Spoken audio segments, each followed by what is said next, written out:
இந்த வீடியோ பாக்குறது தெய்வம் எல்லா வழியில நிறைய வீடியோ போட்டுக்கிட்டே இருப்போம். ஏதாவது ஒரு வீடியோ உங்க மனசுக்குள்ள பதியும். இது எனக்கு வியாபாரம் கிடையாது, மக்களுக்கு ஒரு உதவி. இது குட்டி மை, சோட்டாமை அப்படின்னு பேரு. இது குட்டி பாட்டில், அதாவது உறவை சேர்க்கக்கூடியது, உறவை கொடுக்கக்கூடியது, பணத்தை கொடுக்கக்கூடியது, மகிழ்ச்சியை தரக்கூடியது, சுபகாரியங்கள் நடக்கக்கூடியது, சுப நிகழ்ச்சிகளை நடப்பதற்கு ஒரு உத்தியோகமா இருக்கும். நிறைய மக்கள் கேட்கறதுனால இந்த மாதிரி சில அரிய பொருட்களை கொண்டு வரும். இந்த பொருட்கள் கூட உங்களுக்கு வேலை செஞ்ச தம்பி நல்லா இருக்கும்டா, என்ன நடக்குதுன்னே தெரியாம இருக்கிறதுக்கு பதில் என்னதான் நடக்குதுன்னு பார்த்துலாமே அப்படின்னு கேட்டீங்கன்னா இந்த பொருள்லாம் பக்காவே வேலை செய்யும்.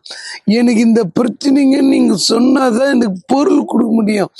நீங்க மொட்டையா வாங்கிக்கின்னு போய் வேலை செய்யலன்றதை விட எனக்கு இதுக்கு வேணுங்க அப்படின்னு சொன்னா நடக்கும். எத்தினால நடக்குன்னு கேட்டீங்களன்னா கடவுளுக்கு மட்டும்தான் தெரியும்.